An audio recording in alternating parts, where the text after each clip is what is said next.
The evening was perfect. The city was bathed in the soft glow of sunset, casting warm golden hues against the towering buildings. The prestigious restaurant La Vie Épicée was bustling with the city's elite. The gentle clinking of wine glasses and the hum of sophisticated conversation filled the air. It was a place where the wealthy came to indulge, a haven of fine dining that promised exclusivity and opulence. Richard Collins, a self-made millionaire, pulled up in his sleek black sports car, his arrival turning heads as always. The valet rushed to open his door, bowing slightly as Richard stepped out with an air of confidence that bordered on arrogance. In his tailored navy suit and Italian leather shoes, he looked every bit the successful businessman he had always aspired to be. For Richard, this was just another evening of luxury, another chance to show off his wealth. "Keep it close," Richard barked at the valet, tossing the keys carelessly. Without waiting for a response, he strode toward the entrance, his expensive cologne leaving a trail in his wake. The maitre d' greeted him with a practiced smile, ushering him into the elegant dining room where candlelit tables and plush velvet chairs set the scene for the night. "Good evening, Mr. Collins. Your table is ready," the maitre d' said, bowing slightly as he led Richard to his usual spot by the floor-to-ceiling windows. It was the perfect place to see and be seen, something Richard relished. The view of the city skyline was magnificent, but Richard was more interested in the attention his presence commanded. As Richard settled into his chair, he glanced around the room with a satisfied smirk. He liked to believe that places like this were reserved for people like him, the wealthy, the powerful, the privileged. To him, the restaurant was an extension of his empire, a place where he could flaunt his success. But his satisfaction was short-lived. Just as the waiter brought over a glass of the restaurant's finest Cabernet Sauvignon, Richard's eyes landed on a family seated at the table next to him. A black family. There was a man and a woman, both in their mid-40s, dressed in elegant yet understated clothing, and two teenagers, a boy and a girl. They were laughing and enjoying their meal, completely at ease, which irritated Richard to no end. "What the hell is this?" he muttered under his breath, his eyes narrowing. How did they get a table here? Richard couldn't fathom why these people were allowed into what he considered his personal sanctuary. Taking a sip of his wine, Richard leaned back in his chair, the gears in his mind turning. He waved over the waiter, an annoyed expression etched on his face. "Excuse me," he said, loud enough for the nearby tables to hear. "Is this a mistake? I thought this restaurant had a standard." The waiter looked confused, unsure of what Richard meant. "I'm sorry, sir. Is there an issue with your order?" Richard scoffed, rolling his eyes. "No, not with my order," he said sharply, gesturing toward the table next to him with a flick of his wrist. Since when did you start letting just anyone dine here?" The waiter's eyes widened, a flush of embarrassment creeping up his neck. "Sir, we welcome all guests who have reservations. They, too, are valued customers." Richard let out a cold laugh, shaking his head in disbelief. "Valued customers," he repeated sarcastically. "Don't you know who I am? I practically fund half the events in this city. I expect a certain level of exclusivity." By now, his voice had grown louder, catching the attention of other diners. Heads turned, whispers spread like wildfire. The family, who had been quietly enjoying their meal, exchanged glances but remained composed. The father, Michael Williams, gave his wife Tanya, a reassuring smile, squeezing her hand under the table. Tanya leaned in, her voice barely above a whisper. "Michael, let's just ignore him," she said softly. "We're here to enjoy ourselves." But Richard wasn't done. He was fueled by the attention he was receiving, mistaking it for approval. "This is what happens when standards drop," he continued, raising his voice even more. "Soon enough, this place will be overrun. Mark my words." Michael finally looked up, meeting Richard's gaze with a calm but firm expression. There was a quiet strength in his eyes that Richard couldn't quite place, and it irked him even more. "Is there a problem, sir?" Michael asked, his tone polite yet resolute. Richard smirked, his lip curling. "Yes, there is," he replied. "The problem is people like you thinking you belong in places like this." A tense silence fell over the room. The waiter looked like he wanted to disappear, while the other diners watched in stunned disbelief. Tanya's grip on Michael's hand tightened, but he remained calm. His children, Liam and Sophie, exchanged worried glances, unsure of how to react to the growing confrontation. "Dad, let's just leave," Liam whispered, but Michael shook his head. He wasn't going to let a man like Richard dictate where they could or couldn't be. Michael straightened in his chair, his voice steady. "We have every right to be here, just as much as you do," he said quietly but firmly. "We're not going anywhere."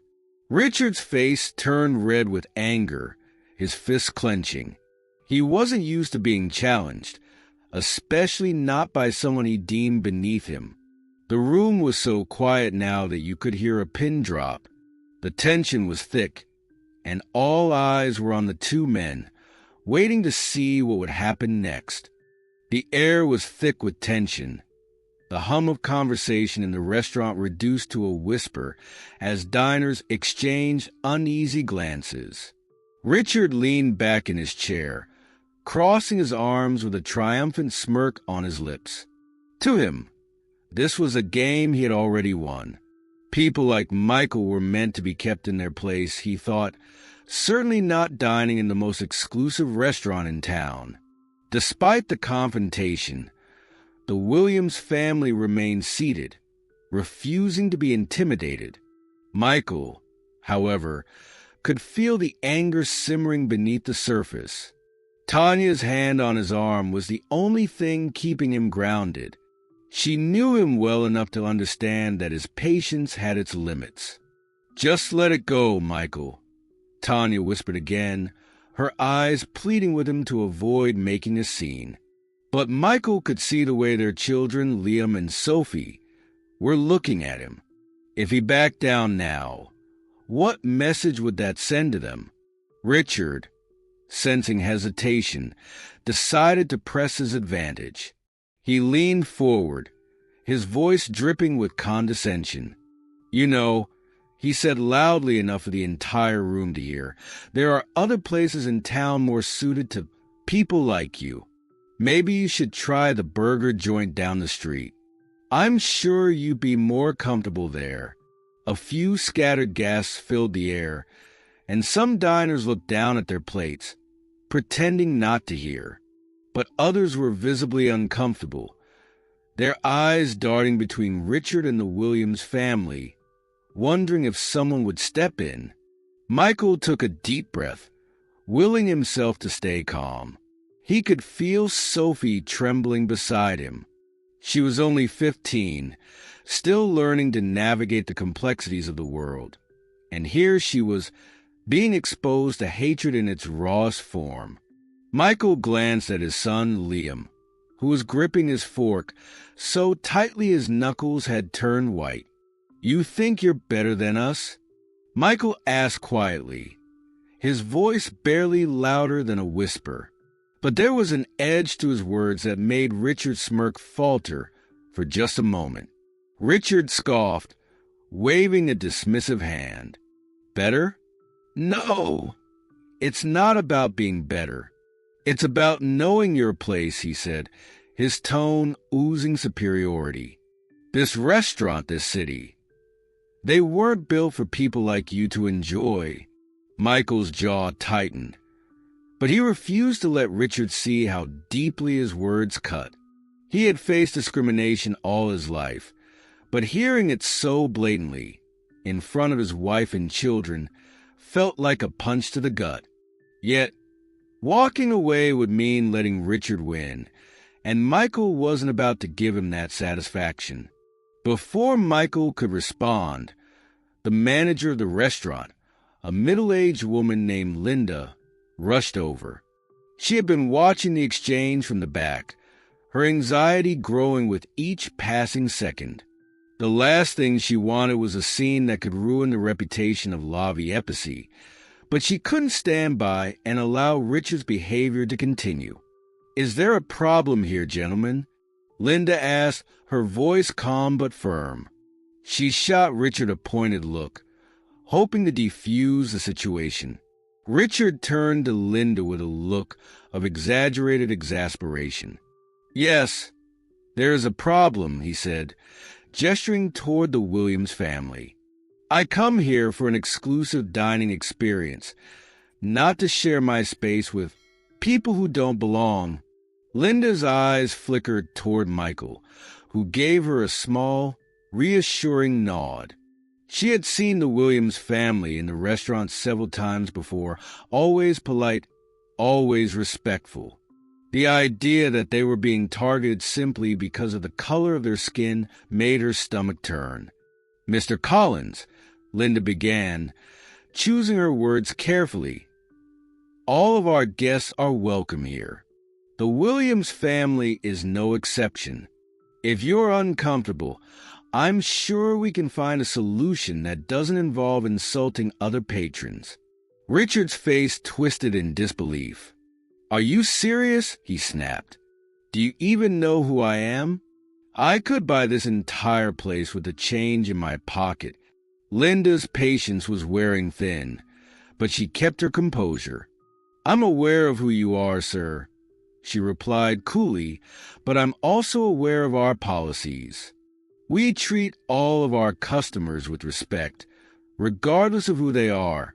The room had gone deathly silent now, everyone hanging on to every word.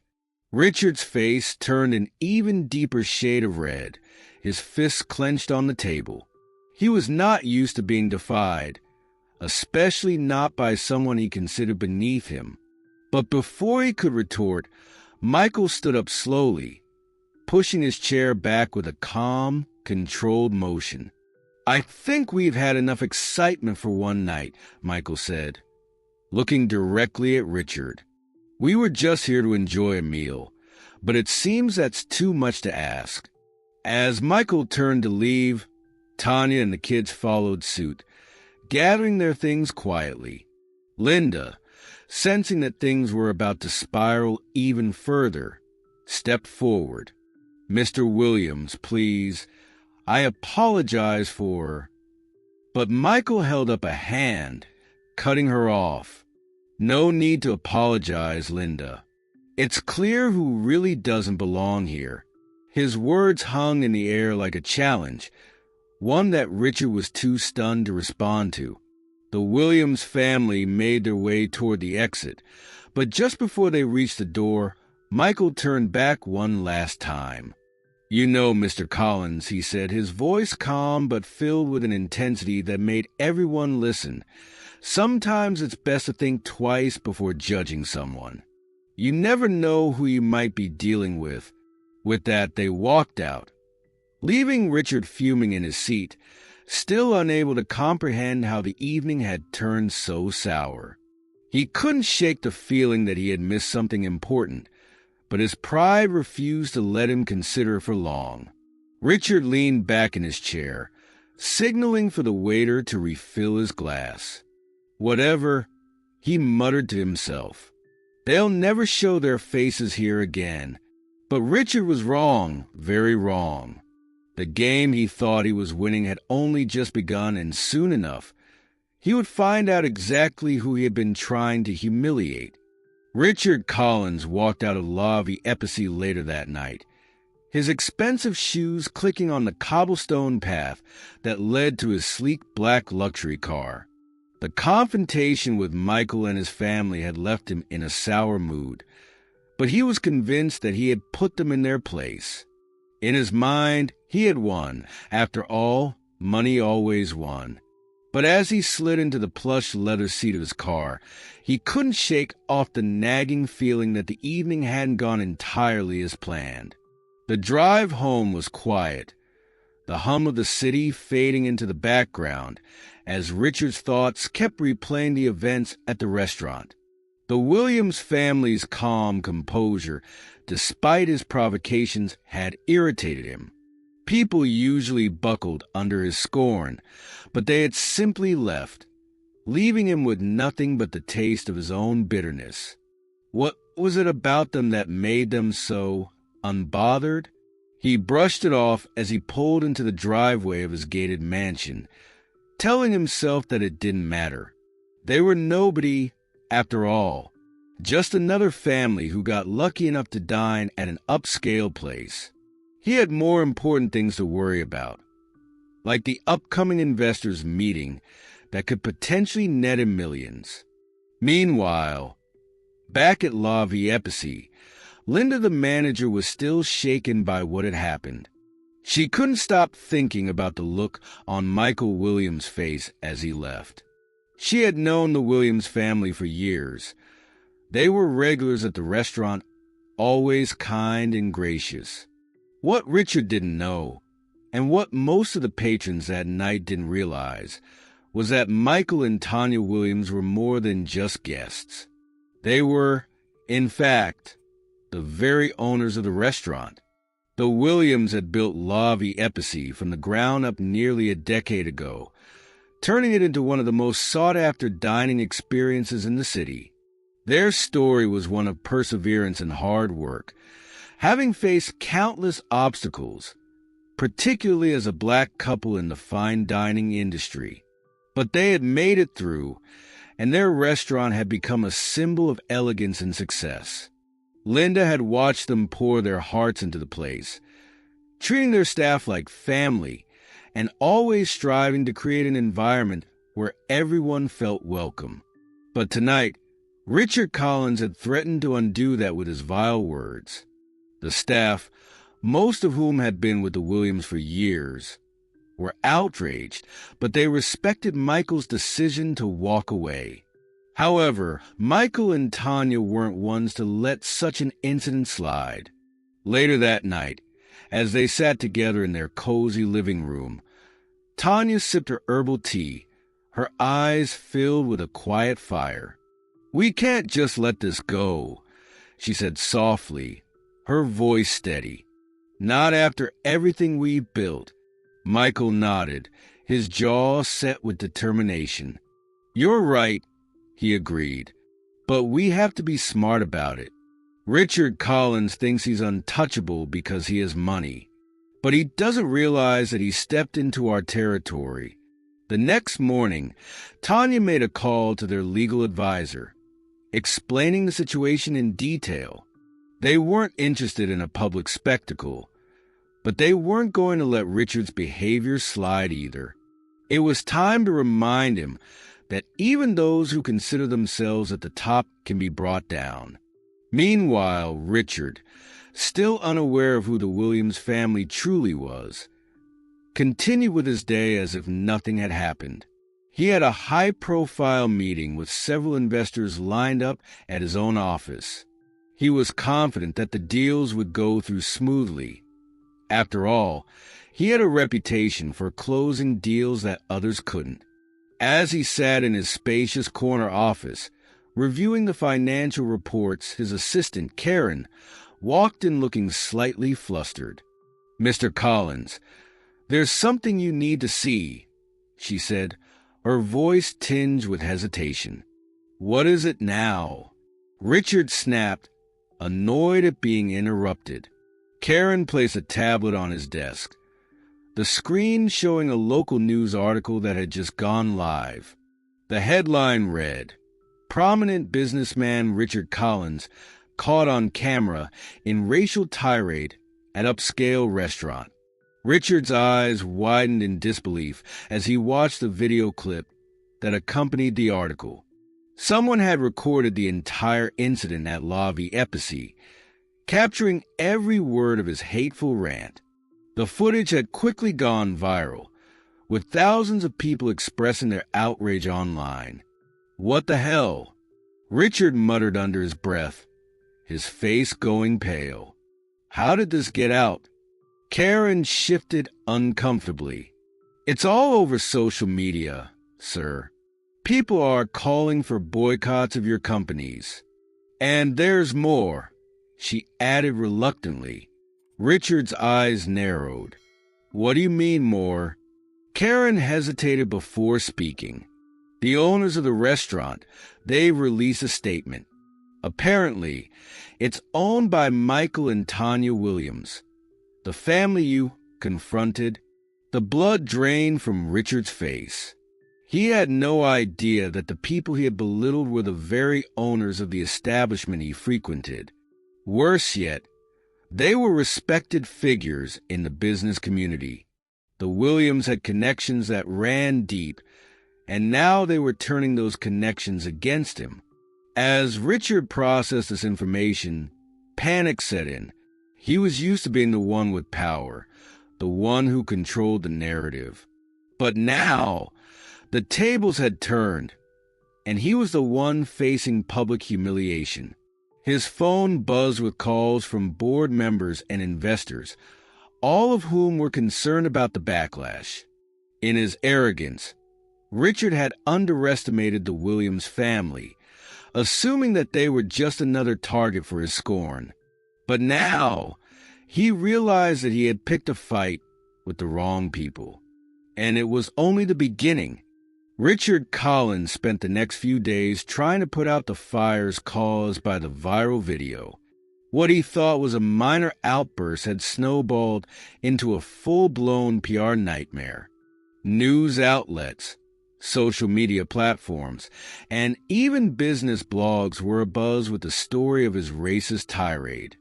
The footage of him berating the Williams family had been shared thousands of times, and his name was now synonymous with discrimination and arrogance. In the first 24 hours after the video went viral, Richard's inbox was flooded with angry emails, and his phone rang off the hook. Investors and business partners were starting to distance themselves, worried about their own reputations being tainted by association.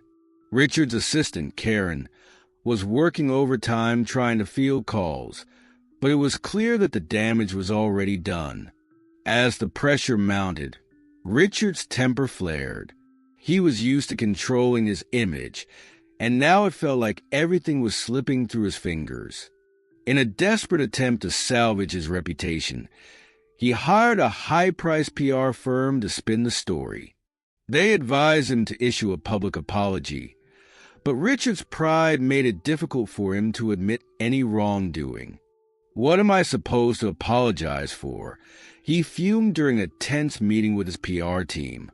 "I was just telling the truth." The head of the PR firm, a calm and seasoned professional named Julia, looked him squarely in the eyes. "Mr. Collins, if you don't show some form of remorse, you could lose everything. Your business, your clients, your entire empire. It's all on the line. You need to address this before it gets worse." Reluctantly, Richard agreed. The next morning, he issued a statement through his company's official social media accounts, apologizing if anyone was offended by his words. The apology was half-hearted, and the public saw right through it. Instead of calming the storm, it only added fuel to the fire. People criticized his statement as insincere and tone-deaf, and the backlash continued to grow. Meanwhile, Michael and Tanya Williams watched the fallout from the comfort of their home. They had not sought out this kind of attention, but they weren't about to shy away from it either. They had built their business with integrity, and they weren't going to let someone like Richard Collins tarnish their reputation. In fact, the incident had brought an unexpected wave of support from their patrons and the wider community. Messages of solidarity poured in from customers, influencers, and even celebrities who were appalled by Richard's behavior.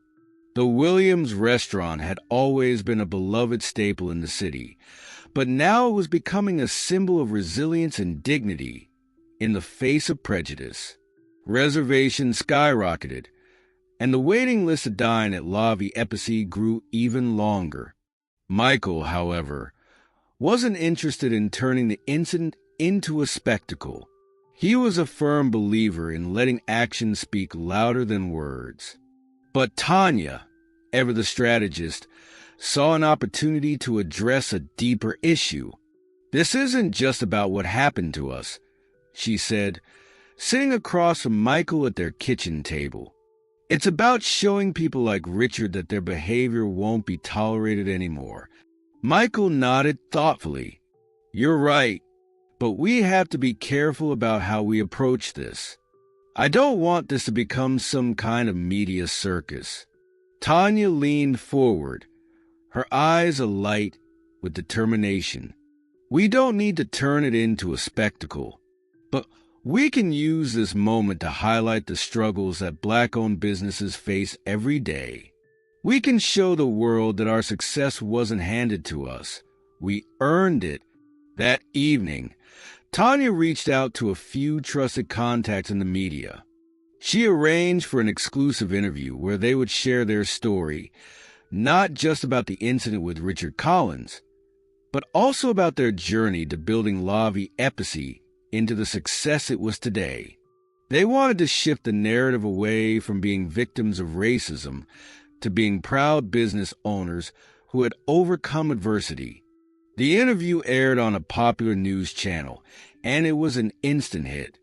Michael and Tanya spoke candidly about the challenges they faced, the hard work that went into their business, and their commitment to their community. The public response was overwhelmingly positive, with many viewers praising their grace and strength. As the Williams story gained traction, Richard's troubles only deepened. Investors began pulling out of deals, citing concerns over the negative press. One by one, his business partners started distancing themselves, and his once stellar reputation in the industry began to crumble. The board members of his company called an emergency meeting to discuss the potential fallout. In the midst of all this, Richard received a call from his longtime friend and mentor, James Davenport, a seasoned businessman who had seen it all. "Richard, you've made a mess of things," James said bluntly. "You need to fix this before it gets any worse." "How am I supposed to do that?" Richard snapped. "They're blowing this whole thing out of proportion." "No, Richard," James replied firmly. "You're the one who blew it. You underestimated the Williams family, and now you're paying the price. If you don't swallow your pride and make this right, you'll lose everything." Richard hung up, frustrated and confused. He had always believed that money and power could solve any problem, but now he was starting to realize that there were some things that even his wealth couldn't buy. For the first time in his life, Richard Collins felt truly powerless. Back at La Vie Épicée, Michael and Tanya were celebrating a small victory. The restaurant was buzzing with activity, filled with customers who had come to support them. The incident with Richard Collins had turned into an unexpected blessing, bringing them even more recognition than before. But as they raised their glasses in a toast, they knew the fight wasn't over yet. The real challenge was just beginning, not just for them, but for Richard as well. Because now, he was about to face the consequences of his actions in a way that no amount of money could shield him from. Days turned into weeks, and Richard Collins found himself trapped in a downward spiral. His company was bleeding money, with clients terminating contracts left and right. The media had turned him into public enemy number one, and his once loyal employees were beginning to question their own allegiance to the company. As the pressure mounted, Richard's temper became explosive, and the tension in his office was palpable. In a last-ditch effort to salvage his reputation, Richard decided to take matters into his own hands. He would visit FICTIC personally to apologize to the Williams family. It wasn't something he wanted to do, but his advisors had made it clear. If he didn't show genuine remorse, he could kiss his business empire goodbye. "Are you sure about this?" Karen, his assistant, asked as they stood outside the entrance of the restaurant. "This might not go the way you think." Richard shot her a glare. "I don't have a choice, do I?" He straightened his suit jacket, took a deep breath, and pushed open the doors of FICTIC. The restaurant was just as elegant and inviting as he remembered, but this time, instead of feeling superior, Richard felt out of place. As he walked in, heads turned. The murmur of conversations came to a halt as diners recognized him. Whispers of disbelief and disdain rippled through the room. Richard, usually confident and imposing, felt small and exposed. Michael Williams was standing behind the hostess podium, talking with a staff member. When he saw Richard, his expression shifted to one of steely resolve. Michael had heard through the grapevine that Richard might show up, but he had no intention of making things easy for him. Richard approached, clearing his throat awkwardly. "Mr. Williams," Richard began, trying to muster some semblance of humility, "I came here to apologize for my behavior." Michael crossed his arms over his chest, studying Richard's face for any sign of sincerity. "You mean the behavior that's ruined your reputation?" Michael replied coldly. "Or the behavior that's put your business on the brink of collapse?" Richard's jaw tightened, but he forced himself to stay calm. "Look, I know I crossed a line. I was out of line, and I want to make things right." Michael raised an eyebrow. "And you think a visit here is enough to fix everything? That you can just walk in and we'll forgive you?" His voice was steady but laced with an undercurrent of anger. The patrons nearby watched the interaction with rapt attention, their forks suspended in midair as they listened. Tanya stepped out from the kitchen at that moment, wiping her hands on her apron. She had overheard the conversation and decided it was time to join. "Mr. Collins, we don't need your apology," she said, her tone as calm as ever. "The damage you tried to do to us has already been undone by the support of our community. But what you did, the way you treated us, that's not something we can just forget." Richard's face flushed with frustration. He was not used to being spoken to like this. But instead of lashing out, he forced himself to stay composed. "I'm trying to make amends." "What else do you want from me?" he asked, his voice breaking just a little. Tanya exchanged a look with Michael before turning back to Richard. "If you're truly sorry, you need to show it, not just with words but with actions. You've spent years using your power and influence to push people down. If you want redemption, you need to lift people up." Richard was silent for a moment, caught off guard by her words. He had expected anger, even shouting, but not this calm, unyielding grace. The truth of Tanya's statement hit him like a blow to the chest. For the first time, he began to see that his actions had consequences beyond his own self-interest. Michael took a step forward. "If you're serious about making things right," he said slowly, "there's an organization we support that helps underprivileged communities. Donate a significant sum to them. No press, no cameras, just a genuine act of goodwill." Then maybe, just maybe, we can start to believe you. Richard's pride flared at the suggestion. He was used to people asking for favors, but this didn't feel like a favor. It felt like a challenge. However, he knew that if he walked out now, it would be the final nail in his coffin. Begrudgingly, he nodded. "Fine," he said through gritted teeth. "I'll make the donation." Tanya and Michael exchanged another glance. This was more than they had expected, but they knew better than to trust Richard's word alone. "We'll believe it when we see it," Tanya said, her voice firm. "And until then, stay out of our restaurant." As Richard turned to leave, the weight of the encounter settled heavily on his shoulders.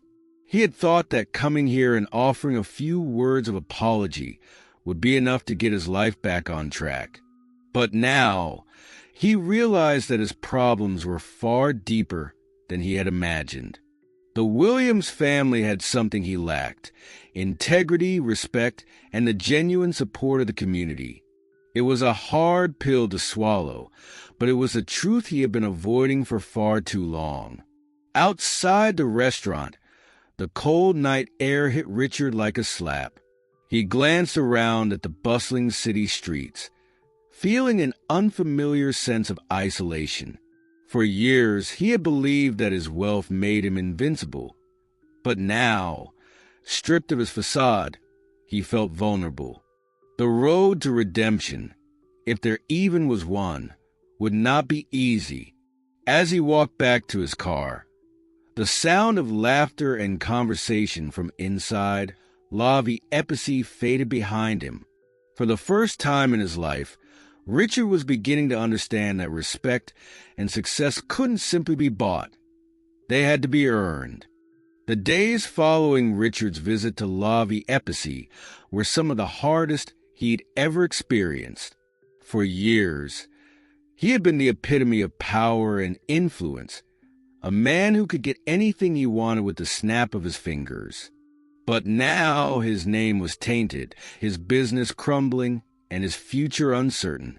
True to his word, Richard made the donation to the community organization Michael had suggested.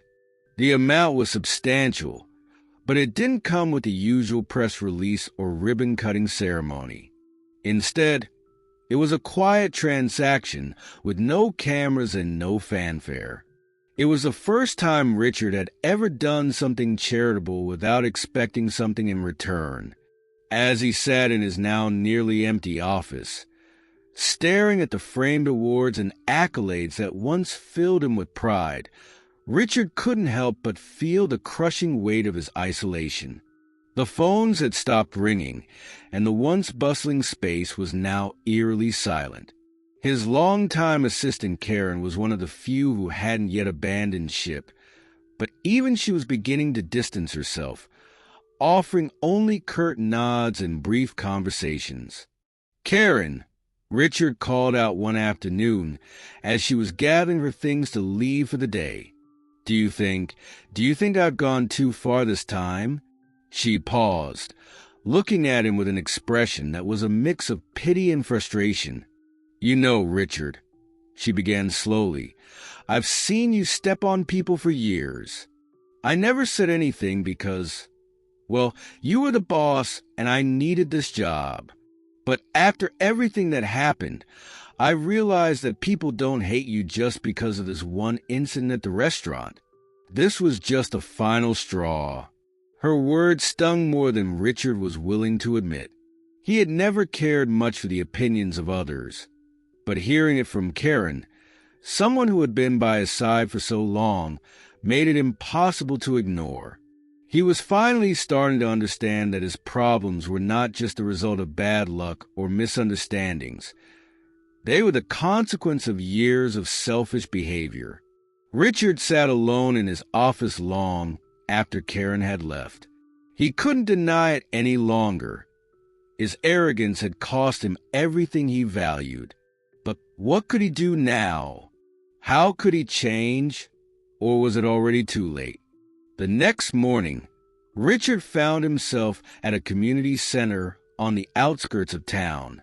It was one of the places funded by the donation he had made under Michael's suggestion. He had no idea what had compelled him to come here. Maybe it was curiosity, or maybe it was something deeper, a need to prove to himself that he wasn't beyond redemption. The center was bustling with activity. Kids were running around, playing games, while volunteers handed out food and supplies to those in need. For a moment, Richard felt like an outsider, unsure of where he fit in this picture. As he stood awkwardly by the entrance, a young woman with a bright smile approached him. "Hi there. Can I help you with something?" she asked, her eyes sparkling with kindness. Richard cleared his throat. I'm just here to see how things are going," he stammered, realizing how foolish that sounded. "I made a donation recently." The woman nodded, her smile never wavering. Yes. I heard about that. We're really grateful for the support. The kids especially." She gestured toward a group of children, drawing on a large sheet of paper spread across the floor. Seeing the children laughing and playing tugged at something inside Richard.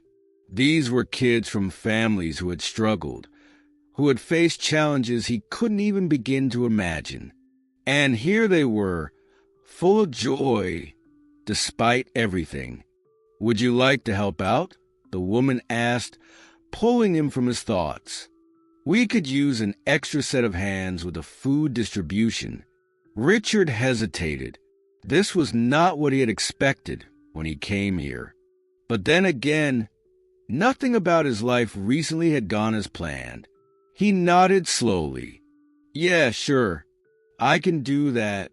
He spent the next few hours handing out food to families, listening to their stories, and seeing firsthand the impact the center had on the community. It was exhausting work, but there was something deeply satisfying about it.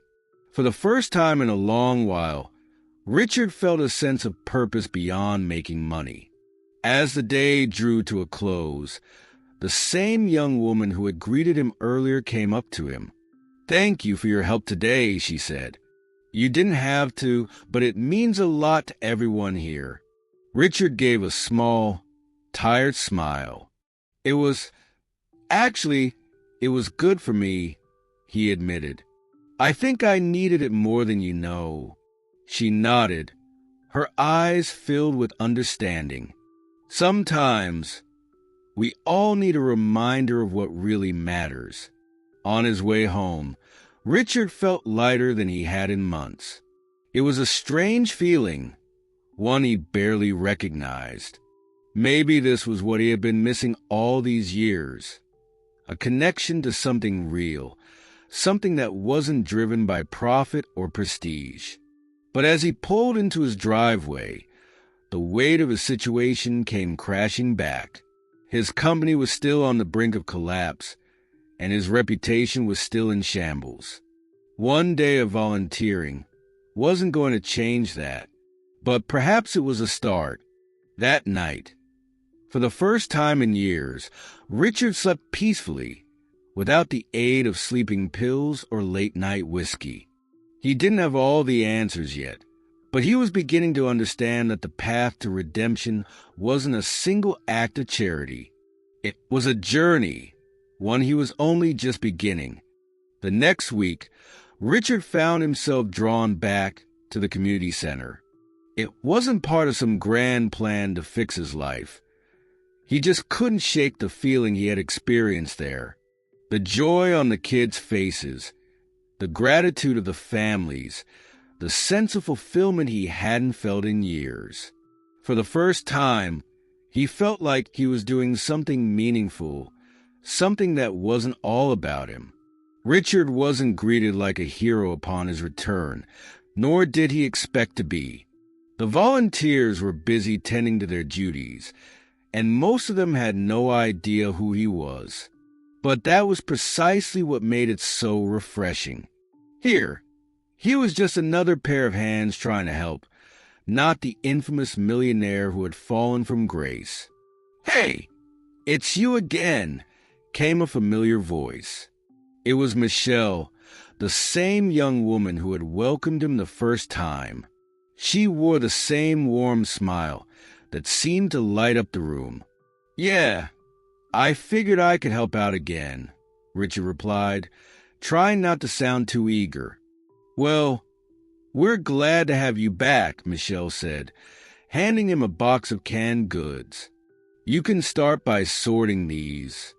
For the next few hours, Richard found himself immersed in the work, his mind blissfully occupied. He was no longer thinking about his company's plummeting stock prices or the looming threat of bankruptcy. Instead, he was focused on the simple task of organizing supplies, ensuring that the families who came in would have what they needed. As he worked, he couldn't help but notice Michael standing by the entrance, speaking with one of the volunteers. Richard hadn't seen him since that humiliating evening at FICTIC, and a part of him still dreaded the encounter. But he knew he couldn't avoid it forever. Taking a deep breath, Richard walked over. "Michael," he said, trying to keep his voice steady. Michael turned, his expression unreadable. "Richard, didn't expect to see you here. I just wanted to help out," Richard said, feeling awkward under Michael's gaze.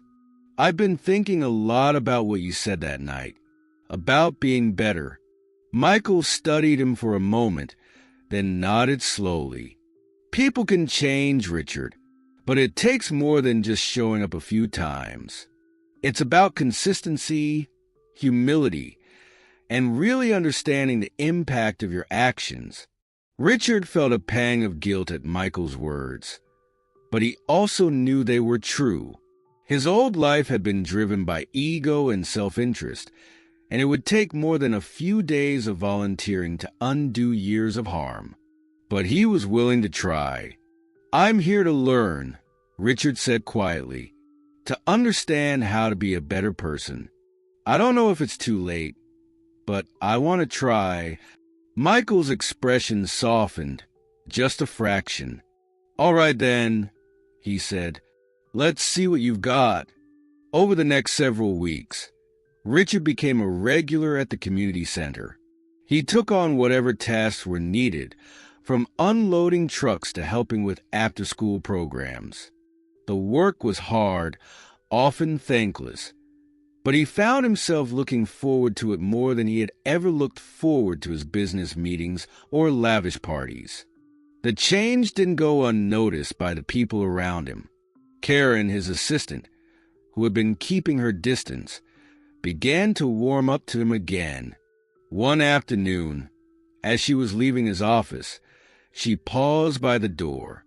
"I heard you've been spending time at the community center," she said, her tone less cold than before. Richard nodded. "Yeah, it's different from what I'm used to, but I think it's helping." Karen gave him a small smile. "Good for you, Richard. People don't always get a second chance. Make it count." As the days turned into weeks, Richard started to see the fruits of his labor. The community center was thriving, thanks in part to his financial support, but also because of his hands-on involvement.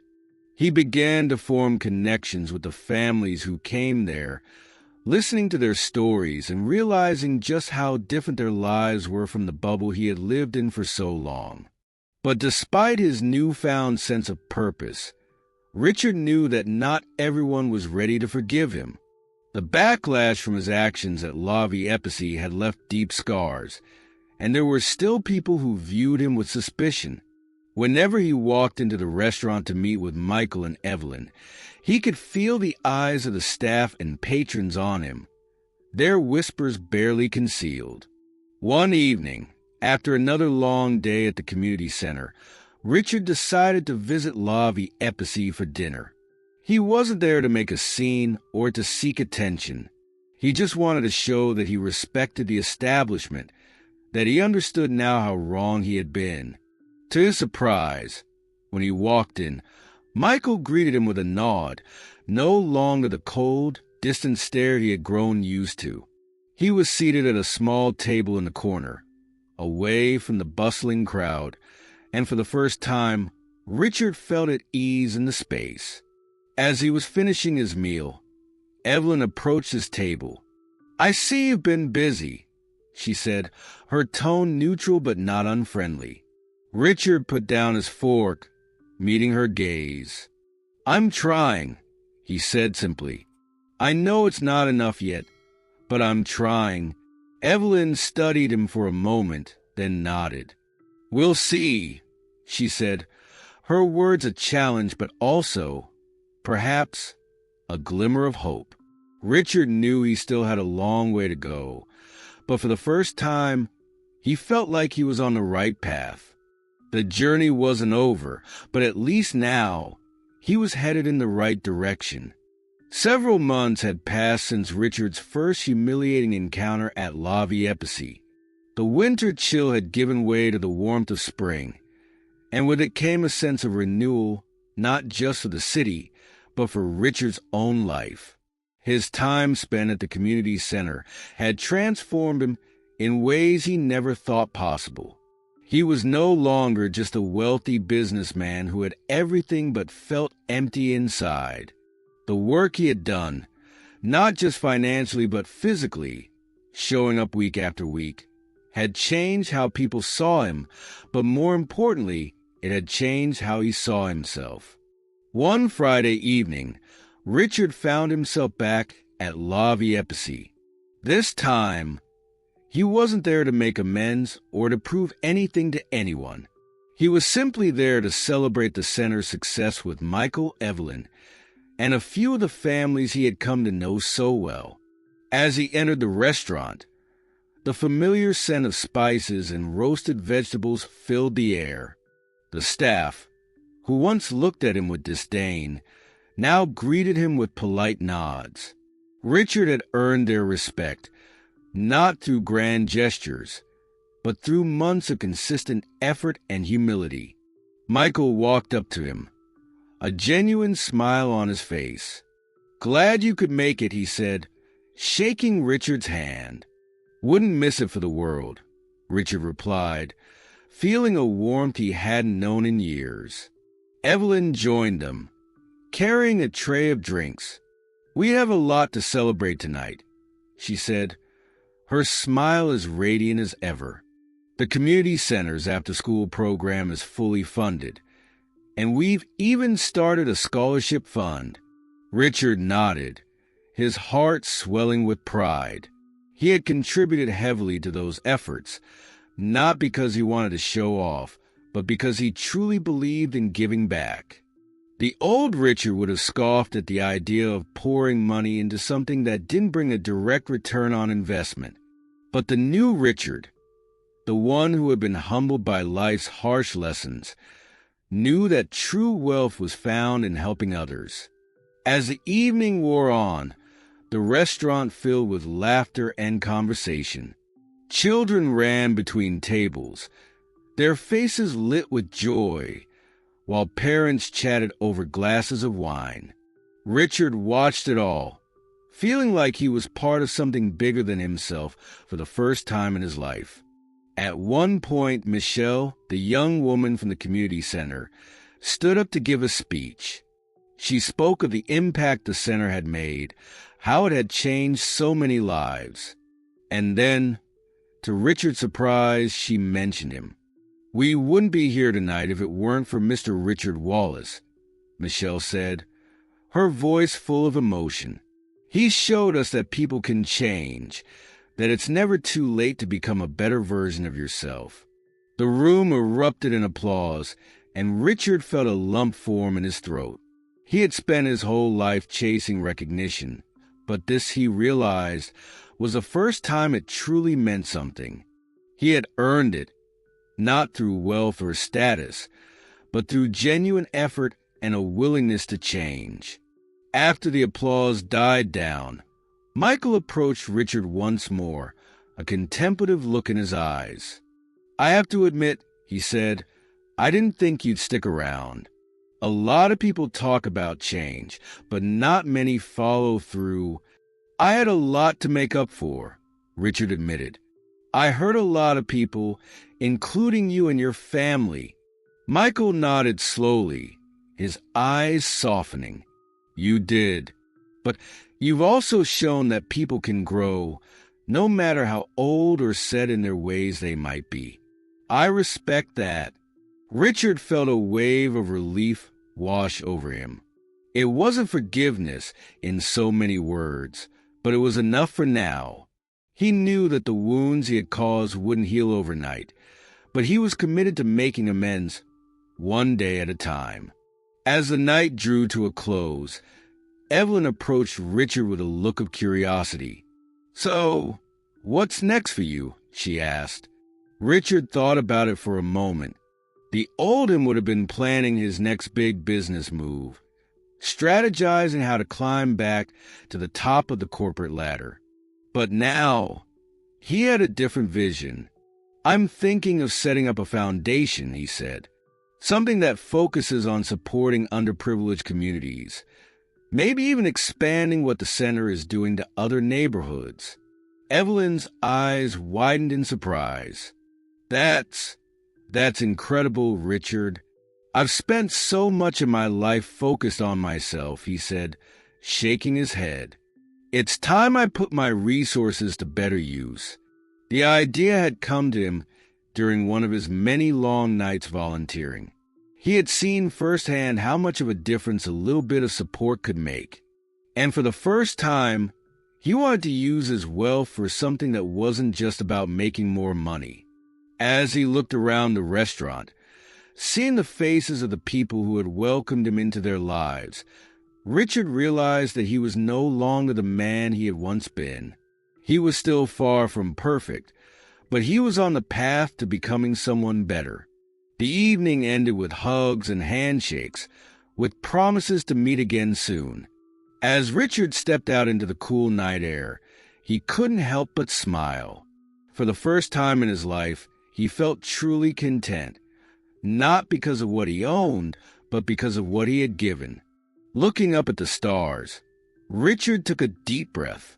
He had been given a second chance, and he wasn't going to waste it. The road ahead wouldn't be easy, but he was ready for it, one step at a time.